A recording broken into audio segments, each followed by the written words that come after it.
നിയാൻഡർതാൽ മനുഷ്യർ ഭൂമിയിൽ ജീവിച്ചിരുന്ന സമയത്ത്, അതായത് ആധുനിക മനുഷ്യർ ശിലായുഗത്തിലായിരുന്നപ്പോൾ ഭൂമിയുടെ അടുത്തുകൂടെ കടന്നുപോയ ഒരു വാൽനക്ഷത്രം വീണ്ടും തിരിച്ചെത്തിയിരിക്കുന്നു. C2023 A3 എന്ന വാൽനക്ഷത്രമാണ് 80,000 വർഷങ്ങൾക്ക് ശേഷം വീണ്ടും ആകാശത്ത് പ്രത്യക്ഷപ്പെടുന്നത്. നഗ്നനേത്രങ്ങൾ കൊണ്ട് നമുക്കിതിനെ കാണാനാവും. വളരെ നീളമേറിയ പാതയിലൂടെ ഓരോ 80,000 വർഷത്തിലും സൂര്യനെ ചുറ്റുന്ന ഈ വാൽനക്ഷത്രം ഒക്ടോബർ 5-നും 12-നും ഇടയിലാണ് ഭൂമിയോട് ഏറ്റവും അടുക്കുന്നത്. കഴിഞ്ഞ സെപ്റ്റംബർ 27-ന് ഈ വാൽനക്ഷത്രം സൂര്യനോട് ഏറ്റവും അടുത്ത് വന്നിരുന്നു.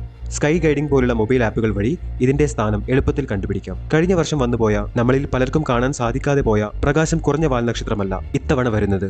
ആകാശത്ത് ചന്ദ്രൻ കഴിഞ്ഞാൽ ഏറ്റവും തിളക്കമുള്ള വസ്തുവായ ശുക്രനേക്കാൾ കൂടുതൽ പ്രകാശമുണ്ടായിരിക്കും ഈ വാൽനക്ഷത്രത്തിന്. ബൈനോക്കുലറോ ചെറിയ ടെലിസ്കോപ്പോ ഉണ്ടെങ്കിൽ ഇതിന്റെ പ്രകാശം കുറഞ്ഞ വാൽഭാഗവും വ്യക്തമായി കാണാൻ സാധിക്കും. സൗരയൂഥത്തിന്റെ അതിർത്തി എന്ന് കണക്കാക്കുന്ന ഊർട്ട് മേഘങ്ങളിൽ നിന്നാണ് ഈ വാൽനക്ഷത്രത്തിന്റെ ഉത്ഭവം എന്ന് കണക്കാക്കുന്നു.